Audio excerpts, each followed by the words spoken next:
Thanks everyone for coming. I appreciate you taking the time, especially on a holiday. It's precious. Um, so my name is Reiko, and I'm Associate Professor of History at Lewis and Clark College. And I'm an historian of the 19th and 20th centuries.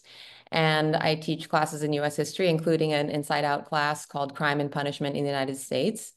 And it's that class that was one of the main motivators for this book project. And so even though it's a work of history, it does relate to my own experience. And I'm hoping it will relate to yours as well. So should we let Aaliyah introduce themselves or herself before I launch, since we have a minute, maybe? Yep. Aaliyah, are you there? Yeah, hi, I am here. I'm actually under the weather, so I apologize for not being on camera today, but wanted to hear what the conversation was and hopefully participate and learn from this. So thank you. Just remind us where you're from and what you teach. Sure. Yeah, I'm at Ohio State University on the Columbus campus, and I teach like environment and natural resources, but I'm on the social science side, so how people connect or not to nature. Okay. Well, welcome. And thank you for being here, even though you're under the weather. Really appreciate it. Thank you. So I started teaching at Inside Out in 2012, and I'm sure you've all had the experience of feeling like the time inside when the students can share space and share each other is very, very precious. And people are very present because we understand that that time is fleeting and rare. And thinking as an historian, as I do, I started really considering that statement that Tyrone Wirtz has often said, that the walls are not just here to keep us in, but to keep you out. And I think historically, maybe that sounds like a truism, but what that means is that I try not to take the present conditions of our world for granted. I see the prison, as many other things, as in its historical context, and try to understand it as the product of historical change. And so, I understand that most of us maybe are not necessarily prison abolitionists, but I think most people who come to Inside Out have some critique of the system as it is. And because I tend to think historically and see the value of that, I think that one way of really grounding a critique is to refuse to take the present world for granted, to ask why things are the way they are, right? Rather than just imagining that we can tinker with the things as they are, to question present conditions and understand that they're neither natural nor universal nor inevitable or static.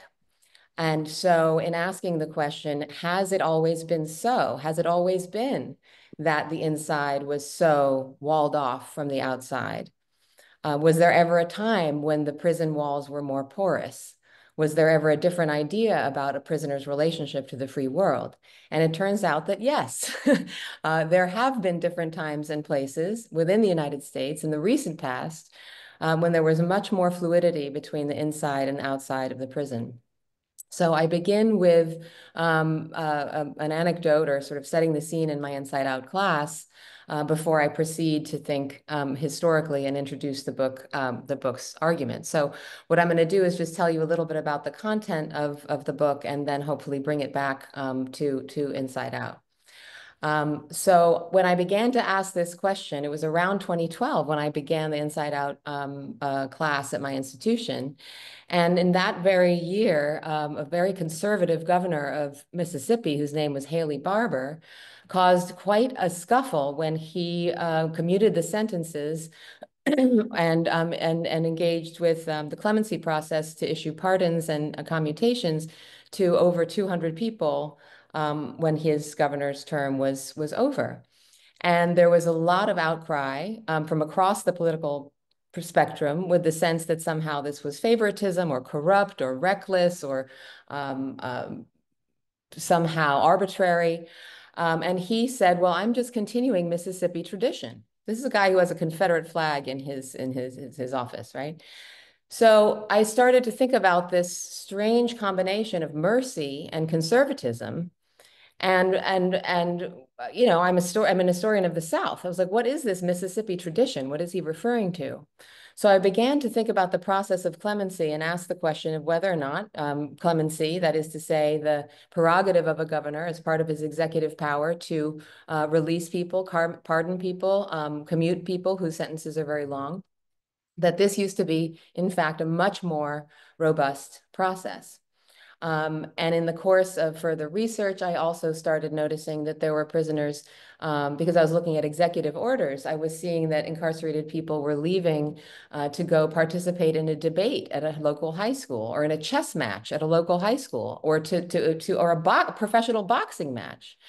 And this is like in the 60s and 70s. So I began to develop a picture, or a little, at least a set of questions, that led me to focus on three main categories of an incarcerated person's experience. One was clemency. The second is furlough, that is to say, temporary release of someone from prison who then is expected to return after a definitive time. And also the category of conjugal and family visits.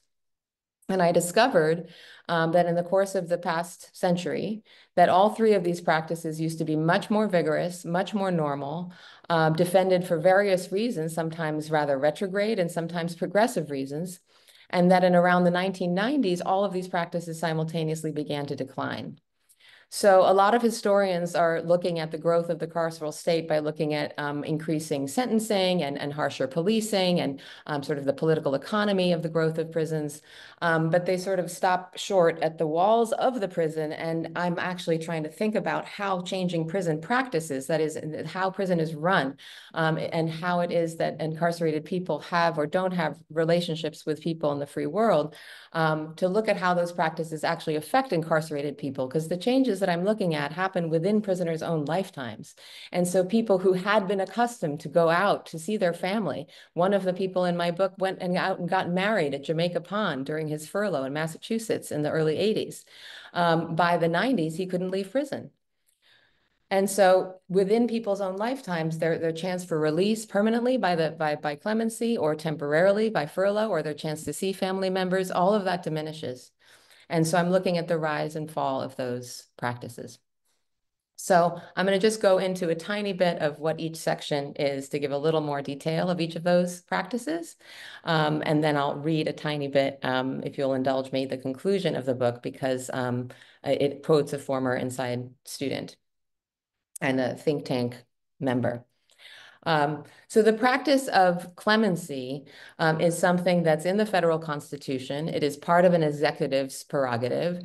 And rather than being considered something that is exceptional or an act of corruption or favoritism, it really is meant to be a check on the other branches of government, and a way to correct mistakes, a way to exercise mercy, and has been, generally uncontroversial for most of American history. And I look at it specifically in the American South, because I found it so surprising that clemency should be so generous in an era that was dominated by white supremacy. But I look at the case study of Louisiana and Mississippi, but I'll talk about Louisiana, which had a practice called 10-6. And this was a practice, a custom that was written into law, that for most of the 20th century until the 1970s, people, even if they were convicted of murder and serving a life sentence, had their sentences reviewed at 10 years and 6 months. And if they had a good disciplinary record, the warden would recommend them for clemency, and the governor would sign the recommendation, and people were released after 10 years and 6 months. And people pled guilty with the understanding that they would have a good chance of release, and that was considered routine and totally uncontroversial. And this was something that, of course, went along with white supremacy, right? Somebody might say, well, you know what, I need a housekeeper. And I'd love for the warden to recommend somebody who can serve as a housekeeper, someone who will be obedient and so forth. And so, of course, this is all laced with certain kinds of performances of submission, but it also is a measure of the extent to which governors were willing to exercise this power. I'm also looking at furlough, as I mentioned. And furlough is something that also begins in the American South in the form of Christmas leaves, a kind of extension, again, of the governor's paternalistic prerogative to reward well-behaving prisoners to go home for maybe 10 days at a time. And when people didn't come back on time, or if they absconded, there was no hysteria about a criminal on the loose who might wreak havoc. There was a sense of betrayal of trust, and there was an assumption that the person would eventually return, and they usually did. And this was seen as a necessary safety valve for prisoners to increase their morale, maybe sometimes for them to be temporarily exploited as laborers, sometimes to deal with family business. But this was all sort of baked into a system of Jim Crow. But interestingly, by the 1960s, when there's a more progressive view of corrections, which is distinct, by the way, from politics about corrections, right? They're corrections professionals who have their own logics and their own academic and practical expertise. And then there's the political realm in which these ideas get distorted and twisted and weaponized for nefarious purposes. But in the 1960s, there's this idea of community corrections, this idea that, well, prison is basically a failed experiment, and we understand that all these people are eventually going to be back in our communities, and the best way for them to be rehabilitated, of course, problematic term, but we'll just sort of, buy into it for the moment, is to have people who are incarcerated have more regular contact with the outside world. And so by the 70s and 80s, all 50 states had furlough. And I focus then on Massachusetts, which by the 1970s had one of the most generous furlough policies in the nation, in the sense that even people who were convicted of murder and serving a life sentence were eligible for furlough. And the corrections professionals supported this.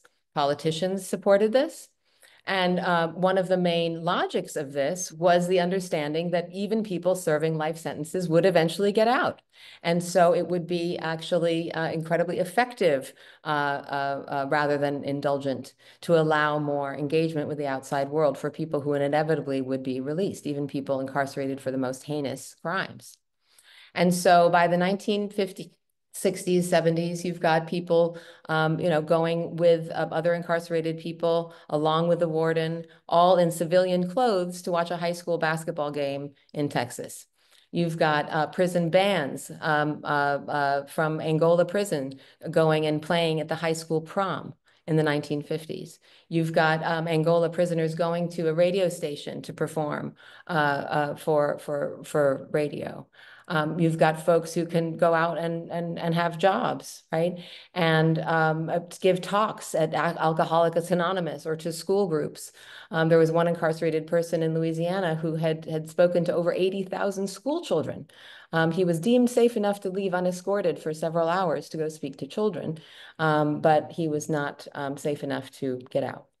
So these are practices that were pretty considered to be, common best practices for several decades, and all part of the philosophy of community corrections, which assumed that the public was responsible for reintegrating folks back into the community, not to mention the prison itself. And then the third category I look at is family visits or conjugal visits, which again begin in the American South for pretty problematic reasons, which is to say that Parchman Farm, the Mississippi State Penitentiary, which is essentially operating as a gulag of the state, ensnared incarcerated people who were mostly of African descent, right?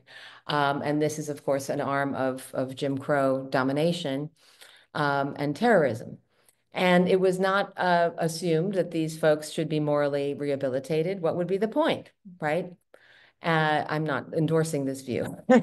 And there was, therefore, a different kind of idea of carrots and sticks. And again, a sort of safety valve to reward prisoners and boost morale to allow them to have visits from women, not necessarily their wives. But interestingly, by the 1960s, none other than Governor Ronald Reagan of California, who was concerned about prison unrest, he was concerned about the contagion of homosexuality. He was concerned about the supposed decline in traditional family values. Thought it was a great idea to look to Mississippi as an example, as a template of progressive penal practices, and adapt them for the state of California. And after California's experiment, which still persists today, about 15 to 17 states started the practice of family visits, where people in relative privacy could visit their families, in something like a motel structure or a cabin or a trailer, and relatively unsupervised spend time with their children, in the case of Angola prison or Parchman, to go fishing, to do homework, to cook dinner together, and so forth. And so, as I say, all of these practices began to disappear in the 1990s. You're all familiar with the rhetoric of tough on crime and the rise of law and order that resulted in more punitive policies such as truth in sentencing and mandatory minimums and so forth in the 1990s. Which really is emerging alongside a rightward turn in American politics more generally, right? We have the rise of the moral majority. We have a backlash against the civil rights movement and various freedom struggles, feminism, and so forth. We also have a backlash against social welfare programs and the Great Society. And so there's an increasing constriction around those whom are considered to be worthy of social services and those who are outside of our moral purview. And that language that says, my tax-paying dollars as an upright, law-abiding citizen should not go to coddle people who have transgressed our social norms. That is a rhetoric that underwrites both a war against welfare and a war against incarcerated people. So not only are sentences getting longer by this time and clemency shrinking, but also prison conditions are becoming meaner, right? So it's not enough for people to serve more time, they have to serve hard time. And in this era of anti-welfare rhetoric and sort of a sense of the disposability of the poor and the undeserving, things like furloughs, conjugal visits, higher education, all disappear as they're cast as foolish indulgences of monstrous people. This is also the era when Pell Grants disappear, right? So this is all part of the same shift. And the sort of larger kind of ideological shift, I think, is this increasing belief that people who are incarcerated are permanently dangerous, that they are not redeemable, that they should forever be frozen in the moment of their worst act. And that the law-abiding public is in perpetual danger, and it's only the walls of the prison that is preventing those who deserve safety from the onslaught of chaos. And so I think that rhetoric has further underwritten a disappearance of incarcerated people. And when they're not seen and when they're not heard from, and we don't play chess against them or listen to them speak in church, we can very easily succumb to really fear-mongering narratives about the permanent and sort of perpetual danger that these folks supposedly pose. And so with that, I'm going to just read a tiny bit from the book, and then we'll open it up to questions and conversation.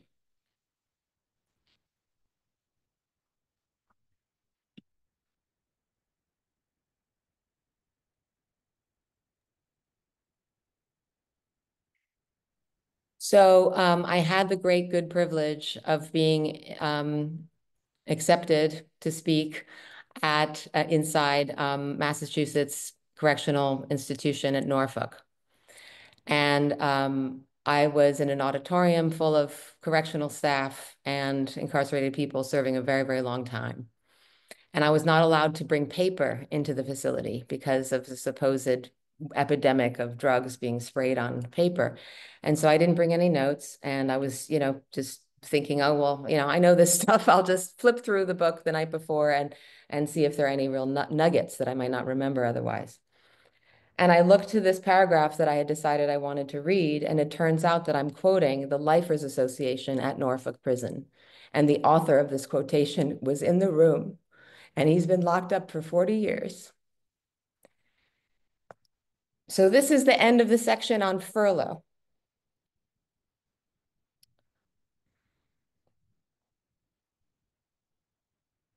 Those convicted of crimes lost not only their liberty, but their status as human beings and citizens. In the course of their years behind bars, prisoners experienced diminishing contact with the outside world and declining possibilities for release. As prisoners were suspended in the amber of their original crimes, the physical mobility they expected and hoped for had disappeared. Those serving LWOP sentences, life without parole sentences, struggle with this paradox of self-improvement when the public imagination will not allow it. Lifers at Norfolk Prison acknowledge the suffering of crime victims and their loved ones, but assert, quote, life is not frozen at the point of a murder. People move on, struggling to self-mend. The community is better served by recognizing and embracing such healing in perpetrators and their families and friends as it intends to do the families, friends, and associates of the victims. It is in that healing that the community's social fabric can be rewoven, unquote. So as I was researching for the epilogue, I came across an article co-authored by Kempis Ghani Songster, who was in the think tank at Graterford Prison. And he has, along with others, have created an organization that is trying to fight death by incarceration, what they term life without the possibility of parole. And I've now forgotten the name of their organization, but I think it's called R2 something, Right to Redemption, the Right to Redemption. And so I come at the book, I come at the end of the book, I come back to Inside Out. Significantly, both Rosado, this is Felix Rosado, whom I quote earlier, both Rosado and Songster are also members of the Inside Out think tank, a group of alumni of the Inside Out Prison Exchange program at the Graterford Prison who coach prospective university instructors in the program's pedagogy. Like Henry, someone whose quote I'll read earlier, in my own Inside Out class, Michael Lyons and Felix Rosado hold that this, quote, gathering of people who are never supposed to meet, people from inside and outside of the prison walls, is radical, unquote. As the students engage with each other, they testify, quote, something revolutionary begins to unfold. Stereotypes shatter, walls come crumbling down, jumpsuits, jeans, state boots or sneaks, it all stops mattering. We're human beings being human, unquote. These sessions are not just opportunities for a break in the monotony, but an extension of the work incarcerated people are already doing to bring attention to mass incarceration and, according to Rosado, an opportunity to, quote, transcend that wall and come together and talk about what's really going on in these places and who's really locked up inside them, unquote. With such encounters, eye to eye, we chip away at the walls. Quote, we're building bridges and pathways to the kind of society we want to live in, Rosado and Mullet explain.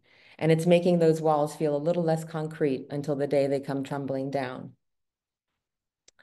This is me now. There are simply too many people in prison, and they're in prison for far too long. No one can predict how people will change and grow over the course of their time inside. Despite every new obstacle to hope, people incarcerated for decades have doggedly sought meaning and purpose in their lives. They point out that they are the least likely to commit rule violations in prison and the least likely to reoffend once released. The LWOP sentences and governor's reluctance to grant clemency disregard these basic truths and instead entomb people who present no public safety risk for their own political gain. How many of us would wish to be defined forever by our worst act? Songster is emboldened to counter such potential abjection. Now free, he declares, quote, I have a responsibility to not be confined to my lowest and darkest moment. I have a profound duty to discharge to the universe, unquote. Do we not have the same responsibility to ourselves and thus towards each other? Songster recalls a revelation from behind the walls, quote, I could and must regain my humanity and moral rectitude. No other struggle was more worthwhile. I could and must water the seeds that I knew were still in the soil of my soul, and those seeds could sprout and blossom into someone worthy of being called community member, citizen, brother, friend, neighbor, advocate, husband, and now father, unquote. Banishing our neighbors legitimates and exacerbates our worst traits. vengeance, fear, racism, and cruelty. In this sense, allowing incarcerated people their chance at redemption is a chance to redeem ourselves. So I'm just going to read one more thing because it's from an Inside Out student who passed away a few months after he was released. I call him Henry in the book, but his name was Ben. He was serving the end of a 22-year sentence when he was in my class. And I just want to end with his words.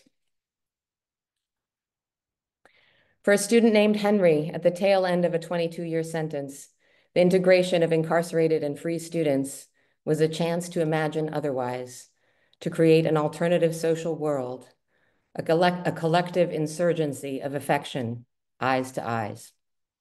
This is him. It is a strange thing to come into a prison to learn together and build a community where it is discouraged to do so. In many ways, we create our own world as we steal time in a space where many might imagine such a magical experience could never transpire. While we are longing to exit this space, you all desire to beat the door down and get back inside. Our intentionality creates a world that did not exist before, which demonstrates that it is possible to do so, to build the world as it could be together. It is this deliberate and creative practice in the world that will chip away at the foundation of the prison. We must build something that is similar to what we've done with each other in this class. So those are my remarks. And I would love to hear any questions you have, and then I have some questions for you. Reiko, before we start, are you going to say some things about the class and that film? Oh, sure. So, sorry. So my friend from high school, Eden Wormfeld, is a documentary film producer. And after 40 some years of friendship, we're now collaborating on a documentary film about my Inside Out class at Columbia River Correctional Facility in Portland, Oregon. And I'm excited to share the trailer with the listserv. We're also fundraising, but I don't expect academics to have any extra money. So that is not an ask I intend to attach to that, but just to be aware of that's happening. I think it's to the extent that I've shown it to people who have no particular investment in this issue, they've found it incredibly moving just to see the interaction and hear the voices of folks coming from this experience. So we're on to something, people.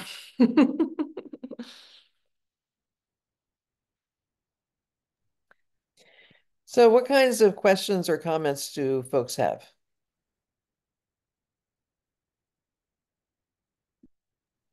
Reiko? Jerry. Yeah. So the book sounds great, and I've punched up a browser window with it and intend to order it as soon as we're done here.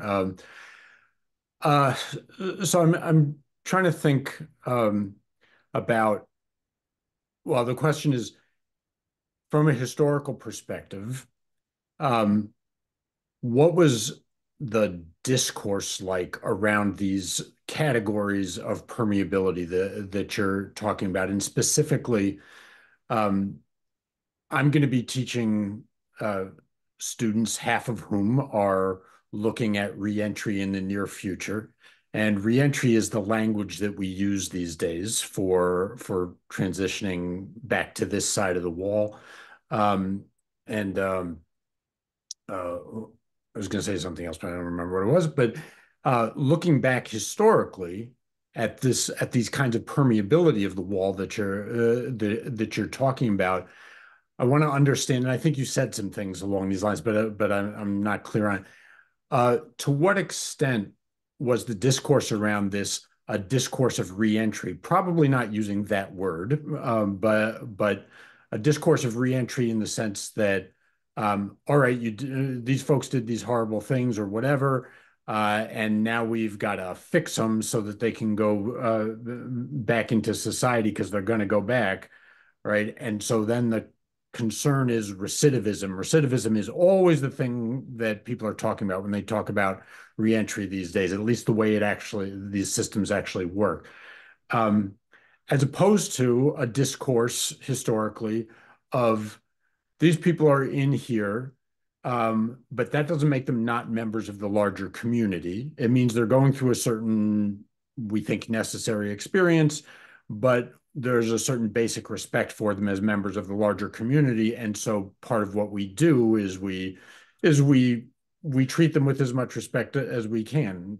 Family visits, of course, you want them to keep connected to their family, not because it's about recidivism, but because it's about they're members of the community. Of course, they should be connected to their family. Of course, there should be some mercy available. Of course, there should be some remaining access to the community through furloughs or whatever. So I imagine the discourse isn't simply one or the other of those things, but I wonder about that partly because I'm going to be teaching these folks who are looking at reentry now, where the discourse is all about recidivism or not. It's really all about that. It's not like how do you become a flourishing member of the community again. So I'm just wondering what your historical work sort of tells us about Yeah. the development of that thinking. That's a really great question. Yeah, and recidivism is really problematic because people don't understand how that's measured. People don't understand that, you can recidivate by carrying a Swiss Army knife in your back pocket while you're on parole. It has nothing to do with whether or not that person has committed a new crime analogous to what got them incarcerated. I mean, so like there's a lot that's taken for granted in even using that language. So your attention to language and what the discourse is something I really appreciate. I guess one way I would answer that, and I don't know if I can answer, I'm not pretending to answer it definitively, but one way I would approach that is that the answer sort of depends on whom you're asking. If we're thinking about the 1960s, there's definitely a lot of sort of progressive criminologists and sociologists who are very concerned with the basic dignity of human beings, and they might be more likely to use the language of respect. But I think the predominant discourse that had traction across a wider political spectrum is an acceptance that prison has failed. There are so many prison uprisings in the 60s and 70s. And people on both the left and right are saying that the prison is a failure, that people cannot emerge from prison as improved human beings. And so rather than at that moment try to really rethink the prison system, which of course there are people who are, right? I mean, there are radicals and abolitionists and people in the Black Power movement who are critiquing the prison system and so forth. But there really is also a kind of throwing up the hands of around what the limits are of what the prison can actually do. So there's more faith then being put into the community as sort of responsible for absorbing folks and creating a more transitional landscape through temporary release and through family visits. And to the extent that conjugal visits were controversial, a lot of corrections officials are just saying, well, it's a pain in the ass. I don't want to create a new, accommodation and a new physical structure, and it involves more personnel and more issues that I have to worry about in terms of security and surveillance. It's much easier for us if you just let them out on furlough. Right. So that's my introduction to talking about corrections professionals. Corrections professionals advocate furlough and in some cases conjugal visits and clemency from the practical position that they know the people inside, and they know that a lot of them are not dangerous, and they know that the prison is a powder keg about to explode. And so in many ways, those are folks who have their own sort of pragmatic, I wouldn't say apolitical, but sort of pragmatic reasons for wanting to have more safety valves and sort of outsource some of the work that prisons clearly can't do.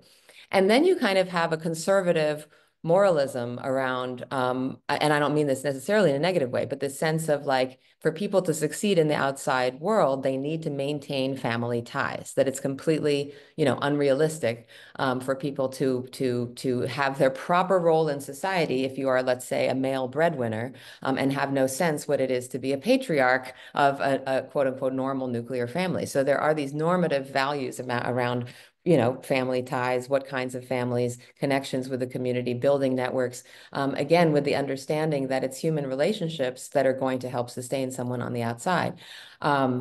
So, it's coming from all over the political spectrum. I mean, at the exact moment when the law and order rhetoric is at its peak, and there's lots of fear mongering about crime in the streets and equating civil disobedience with lawlessness and crime.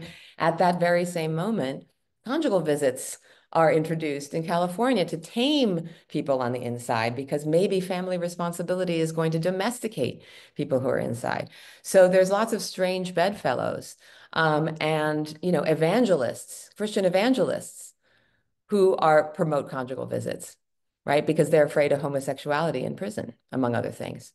So there's a wide swath of people who are all sort of cohering around this a kind of common sense, or temporarily anyway, cohering around this common sense.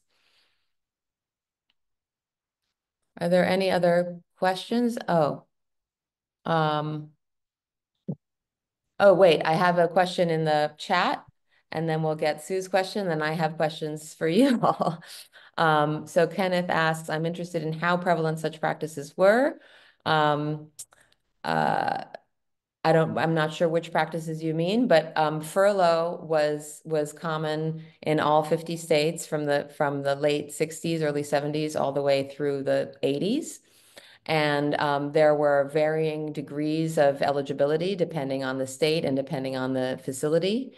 But most often the eligibility had to do with people's behavior in prison, not their original crime. And that's a really important distinction, because what's happened with this kind of permanent exile of folks and the thickening of prison walls is that people are their movement, their potential, their eligibility for any form of redemption or release is tethered to their original crime rather than any demonstration of growth over time.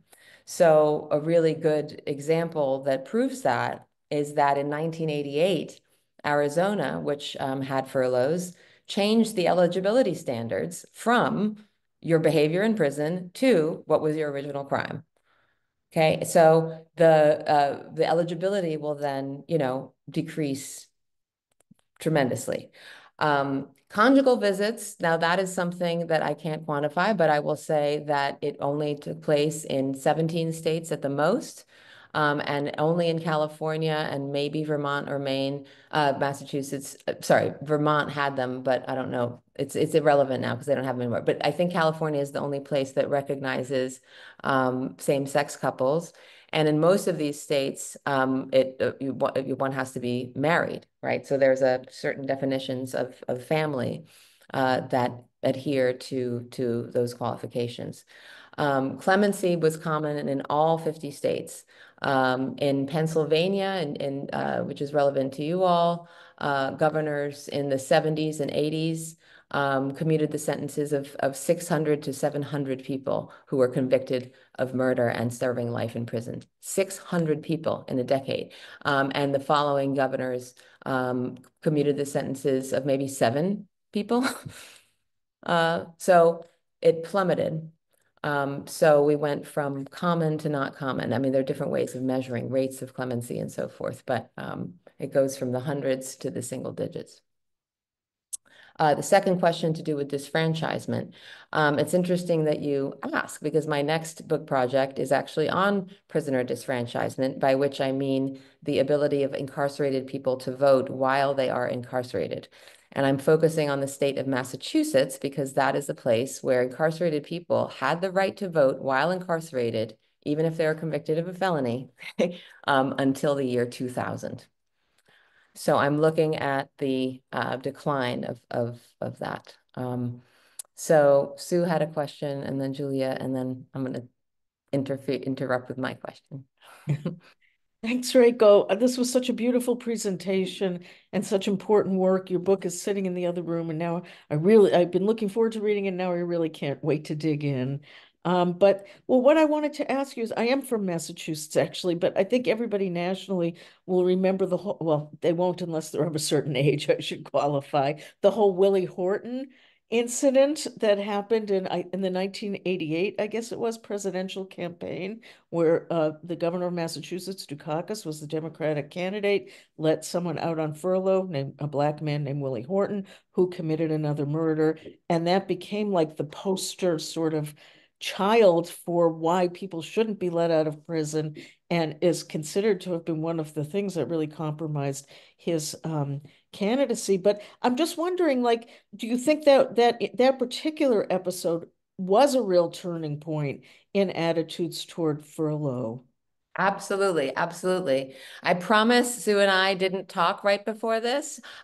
Willie Horton is a huge character in my book.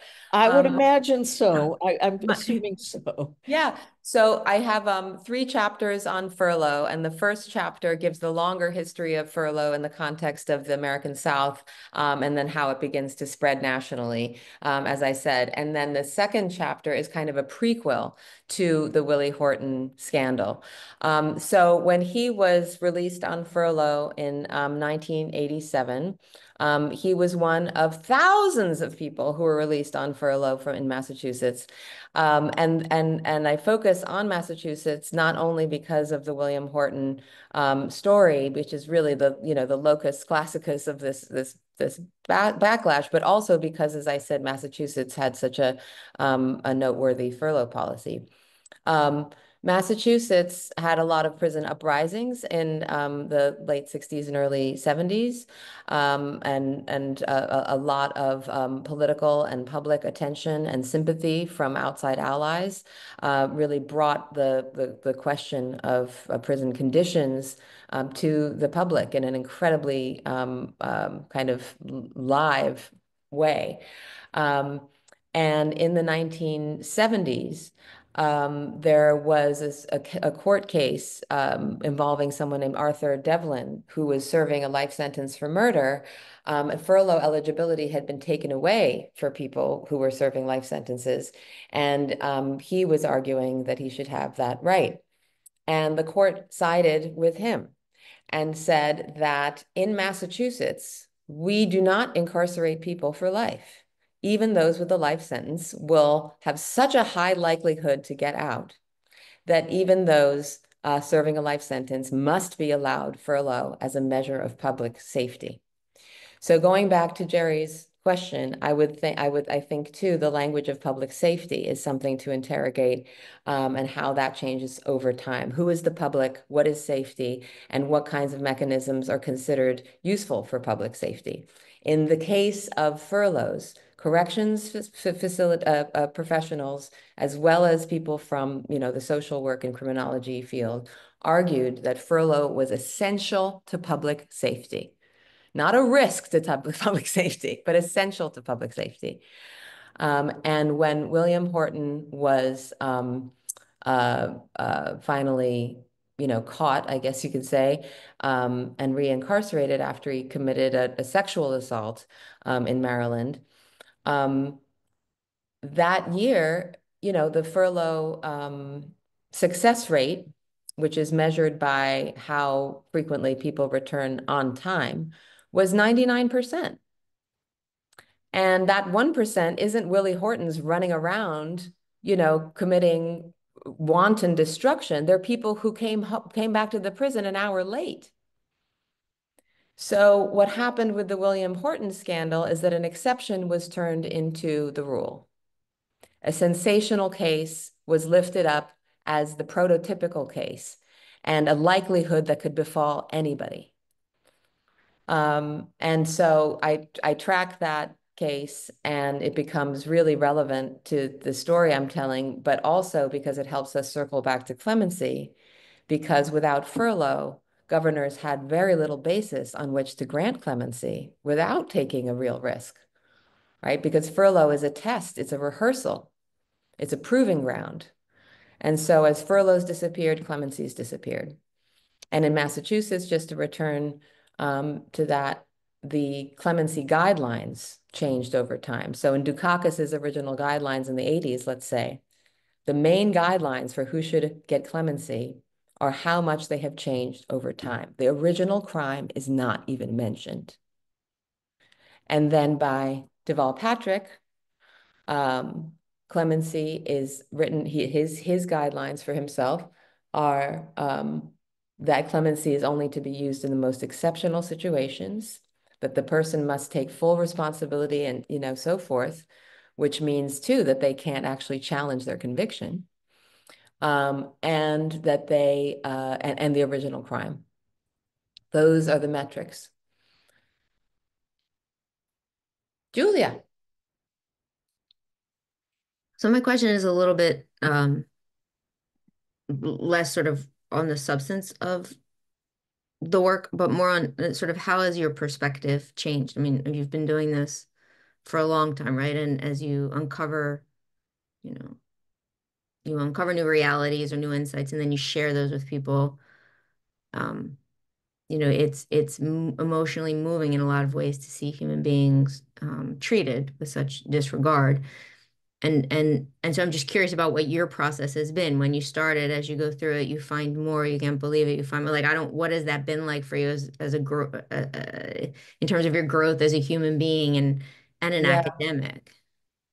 That's a great question and a big question. And I'll just answer it in a small way.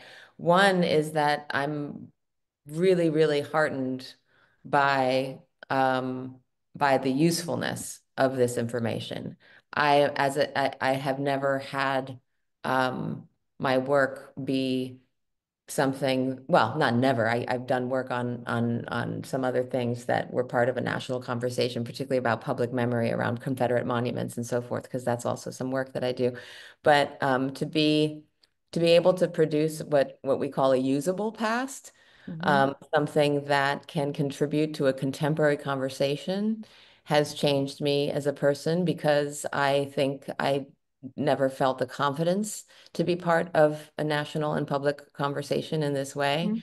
And I now have much more confidence because I think this is an important story, and I feel like I'm growing into my role as a sort of public voice on this issue. And the kinds of opportunities I've had have validated that people want to hear it. And so that's a tremendous personal affirmation and incredibly rewarding, just absolutely incredibly rewarding. The other small thing, way I'll answer that question is just to say that it's recommitted me to the value of Inside Out, because I feel like even those of us who are critical and spend time in prison can naturalize and normalize the current situation and get overwhelmed by ways that we might want to change it, because there are so many ways in which the carceral state is sort of woven into not only the fabric of how we manage our society, but how we use language, how we think about people, and how we categorize people, how we make assumptions about people.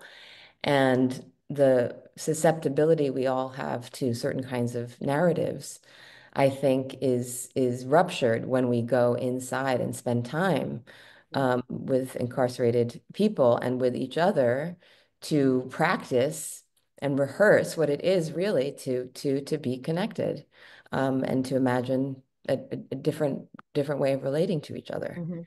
And so I think whenever we can disrupt our normal ways of thinking, then we're opening our ways to more radical imagination. Thank you. So I guess I would really love to know, not only because you're all experienced and brilliant in your own fields, but because you come from such different fields. I would love to hear if you heard anything that connects with your experience teaching Inside Out. whether it's to do with the experience of entering the prison and the sense of boundaries between inside and outside, or to do with the subject that you teach. I wonder if there was anything that came to mind for you in your own personal experience. That's a really great question. I think we're all thinking, having to think some about it. This is my first experience this semester teaching in a prison that is not through Inside Out. So I have only incarcerated men in the class, and it is a very different experience from teaching Inside Out. And I miss Inside Out because I miss that crossing over worlds in a way that sometimes feels very subversive and transgressive. I mean, we're following all the rules. I don't mean that, but it's a very transgressive program. And so I kind of miss that sense that, like I sometimes feel like I taught anthropology for 20 some years more. And I always used to tell the students in Intro to Anthropology that I knew they weren't going to be anthropologists, but I was equipping them to be the greatest underground army of moles to infiltrate places and bring the anthropological perspective to bear.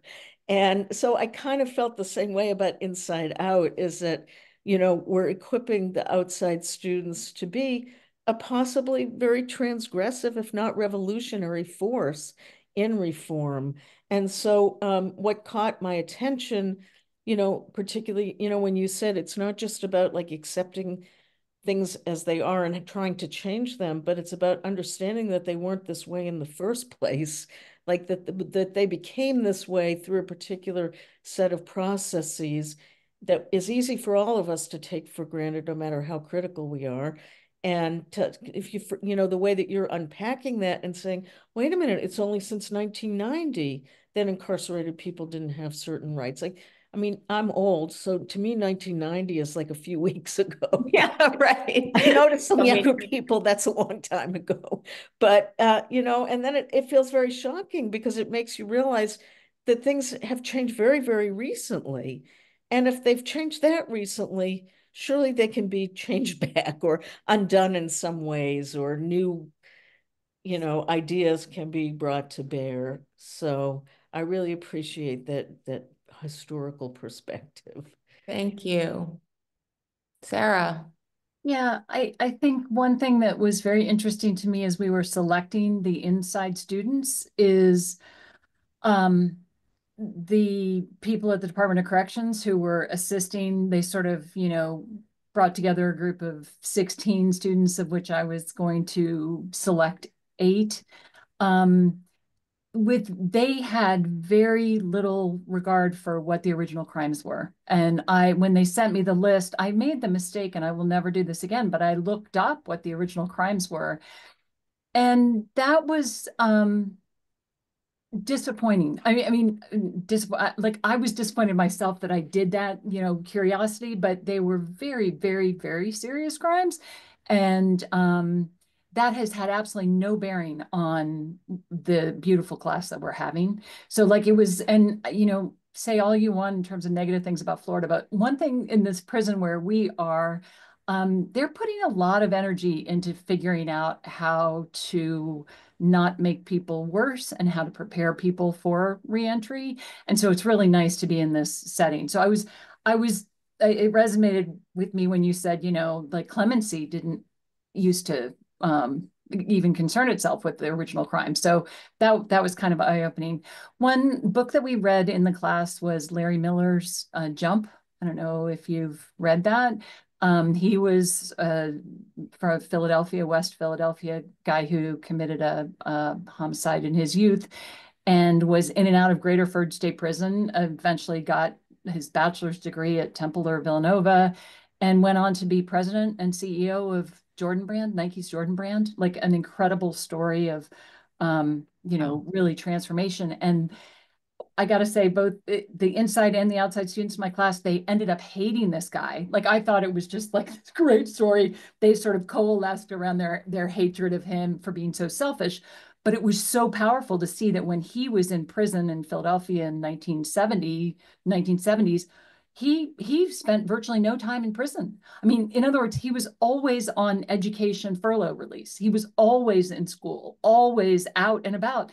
Even when he transitioned to the halfway house, the guy almost never went to the halfway house, because as long as you went to work, went to school, did your job, nobody cared.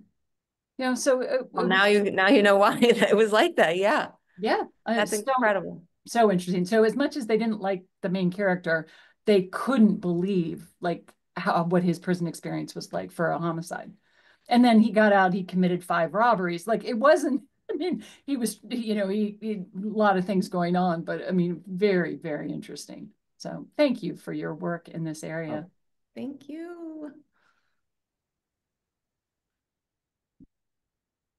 Do any of you want to comment on what it was like for you to enter a prison for the first time, and thinking about now this question of boundaries? Because there's the boundaries between inside and outside, and then within the prison there are also all kinds of boundaries, and even within the class setting there's boundaries. And I just wonder how you all experience that or navigate that.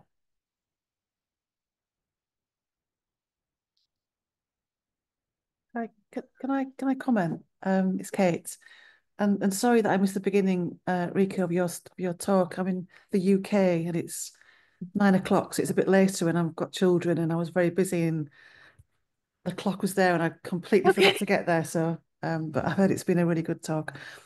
So just a reflection. So I did miss the first part, but a reflection on boundaries. So I've been involved in teaching Inside Out for it's 10 years this year, in fact, in the UK. And I'm discovering and learning right now how to navigate completely new boundaries, because we have one of our Inside Out students who is now released after 29 and a half years. And he, for the last 2 years, has been trying to get into my university as a student to study a postgraduate top programme in criminology and criminal justice. And it's been so difficult to navigate so many different administrative barriers and blocks and challenges and risk assessments, and many risk assessments, to get him to the point now where he has had his first class with us last week as one of my students.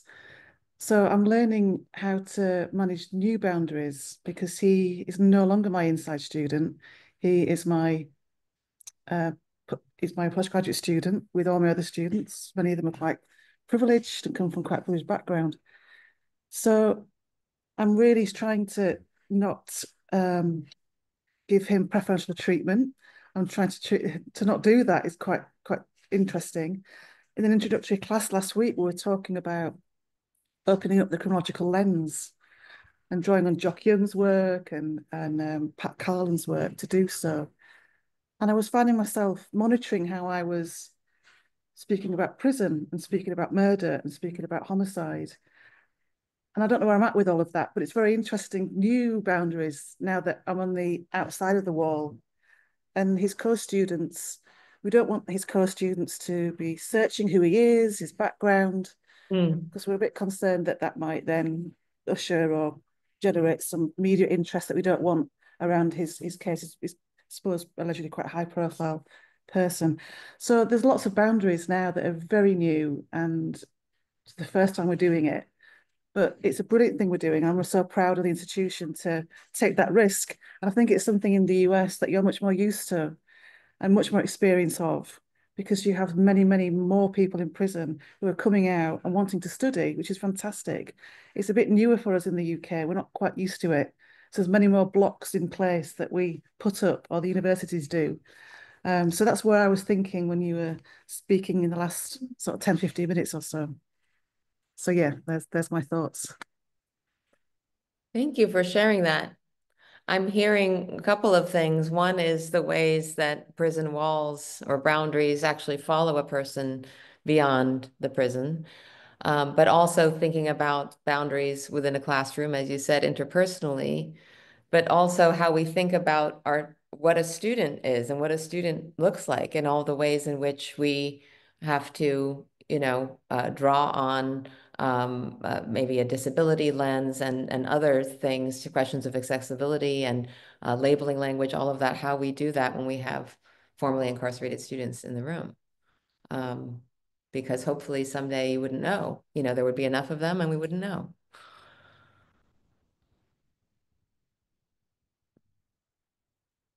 Anyone else have something they might want to share? Lori? So I'm curious, the whole issue of boundaries that you mentioned. For any one of us going into one of these institutions, we bump into boundaries that we're not used to. And I guess I'm just wondering how that lands in people, and what we do with it. Do you know what I'm saying? Like even so far as I wonder, for example, if any of us have dreams or nightmares, afterwards. Like, where does this experience sit inside of us? That is such a great question. And I had a really odd experience, which now I'm reinterpreting in the light of what you've just said, because this prison that I'm in right now, that I'm teaching right now, is the worst physical conditions I've ever been in a prison. And the bathrooms are very scary. And so I dehydrate myself on Monday mornings to avoid having to use the bathroom in the building where the class is taught. But I have a 3-hour drive back home.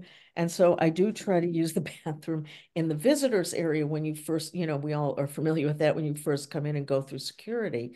But one before I get in my car. But when I went to use that bathroom one week, it was locked. And so I went and asked somebody if they could, a CO, if they could unlock it for me, and they did. But after that, every time I go in that bathroom, I've developed this like incredible fear of being locked in that bathroom. And I mean, I suppose it is theoretically possible, since they seem to keep it locked, that somebody could not realize somebody was in there, but I guess it's probably unlikely. But, I keep thinking about how I wouldn't have my phone with me because it still would be locked in the car, in the parking lot. And I've just, and now you're leading me to interpret this as a way that I have internalized, the just the confinement, the whole idea of confinement. And I'm kind of like acting it out in terms of being scared of being locked in a bathroom. I did actually get locked in a bathroom in Spain, but that's a different story. But,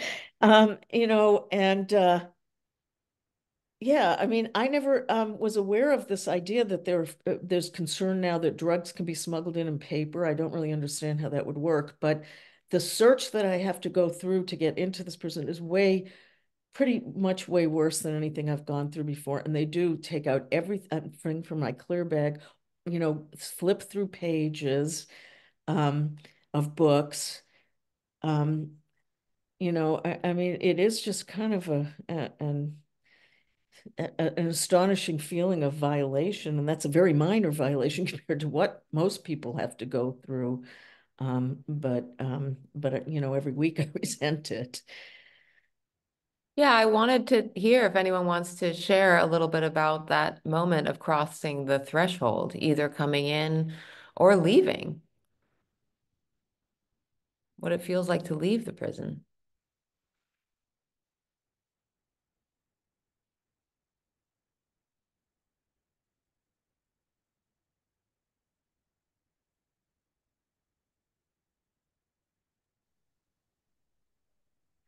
Well, I would go into the prisons, but with another organization way before I did Inside Out. Actually, an organization I worked with Lori at before. But I remember always entering that threshold of the 2 or 3 doors that had a clang before you could leave, and just feeling absolute relief when I heard the last one shut, and walking very fast to my car to get out of there. And it happened every time. Not so much anymore, but I think that's because I can't hear too well. So, it's just that was That happened for years. One question I did want to ask, which is different though, like you Please. mentioned Willie Horton. And when I was teaching, I would talk to my students, this is just a couple of years ago, about Willie Horton and politics and the world. Nobody heard of him. Nobody knew what I was talking about. There was nothing. And I'm wondering if that was, if other instructors also have found that, or it's just, you know, a couple of us oldies here. But I was also wondering what you're seeing with the Willie Horton effect and syndrome now in the current campaign, the Yeah. current issues that are brought up. Yeah. Well, I think we're in a much more terrifying moment. And when people haven't heard of Willie Horton, there's, one could feel like, oh, that's a good thing. We've moved past that. It's not even in their memory. But I tend to think otherwise, more like what my mentor at in graduate school used to say, which is that if you don't study history, you don't know which mistakes you're repeating. And right now, there is surely the most sinister and repulsive fear-mongering that is going on around immigrants and so forth that all uses the language of crime, right? And now in the past 10, 15 years, there's been a whole literature and field, as I'm sure you know, that is tracking the relationship between immigration policy and criminal justice or carceral policy and the category of crimmigration, right? Linking these two endeavors, which of course overlap quite literally often. And so I think that kind of sensationalism and playing on fear, operating from a position of scarcity and defensiveness rather than ideas about how we can lift everyone up, and resting on hysteria and mob mentality to channel people's very real material and existential insecurities is exactly what's going on.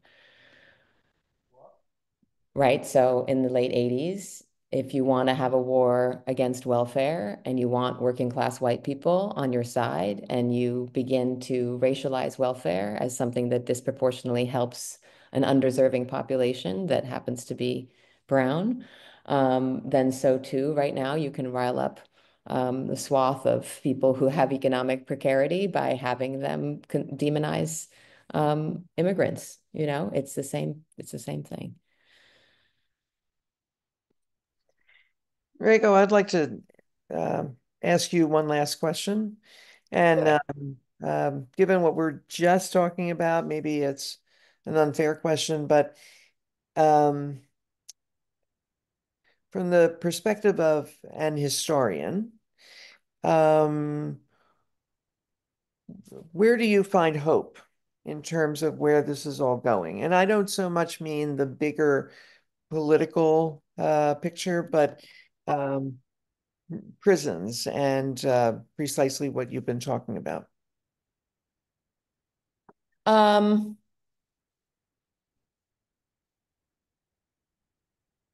Well, I guess one place I find hope is is to pay attention a little bit more to the organizing and activism that's happening from inside prisons and the ways in which they need allies on the outside to help, actualize some of their concerns. In Massachusetts, for example, there is an effort to put the franchise back on the ballot, the question of incarcerated people being allowed to vote. There's lots of organizing in Pennsylvania and elsewhere against life without parole sentences. But I think that I really see hope in, again, sort of broadening from inside out class to inside out organizing and, understanding that the class is not a petri dish for activism within the prison. But as people take those lessons beyond the confines of that class, I think that, considering how one can organize and ally with folks on the inside to change policy, I think is a place for for hope. I also have a place for hope when I see people's minds being changed on a daily basis. And again, this idea that ideas that are totally intransigent, you know, are not necessarily unbreakable. So I think, you know, more encounters, and more, you know, listening of people's stories, I think can change people's minds. And that is very hopeful to me. And that's why I study history. It's exactly as Sue said. If you know, as Frederick Douglass said, and I wrote this in my book, you know, he referred to slavery as a crime. And he said, you know, I was told that God made it, but I came to the realization that that can't be so, because he made some Black people who are not slaves and some people who are nearly white who are slaves. And so he couldn't have ordained that I need to be a slave. It must be a crime of man against man. And the revelation there was that if it's a human problem, then humans should be able to fix it. So, you know, looking back on the past, to me, it helps us see, you know, the sort of power of human decision making, and that we can unmake what we choose to. Beautiful. One last thing. Can you show us the book and tell us about the cover? Yeah, I'm very excited to tell you about the cover because it also is a Pennsylvania reference. So this cover is an image of an installation by an artist named Jesse Krimes, Krimes. And if you ever get to see the documentary Art and Crimes, Krimes, please do. He was incarcerated in Pennsylvania, and he was an artist. And while he was incarcerated, he engaged in subversive art making by developing a method to transfer images from the newspaper onto bed sheets using hair gel. And he had other comrades in the laundry room smuggle him sheets, and he used hair gel to transfer images onto individual sheets, and he cut them out, and he managed to mail these small packages of contraband out while he was incarcerated. Eventually, once he got out, he was invited to be an artist in residence at Eastern State Penitentiary and invited to do an installation in one of the cells. And so this is an image of that installation. And that's the story of that image. And I am so grateful to have gotten permission to use it because it's perfect and it's stunning. It is. Fabulous. Reiko, thank you so much. This has been really, really interesting. Thank you so much for allowing the platform and for sharing your time and your insight and experience with me. I always feel energized among folks in this community, so thank you. Okay. Folks, be aware that we have now a whole series of Zoom conversations, another one next week on Wednesday. And generally, I think they're going to be Wednesday at late afternoons. So we'll be sending out information and, you know, feel free to come and get the word around. Right?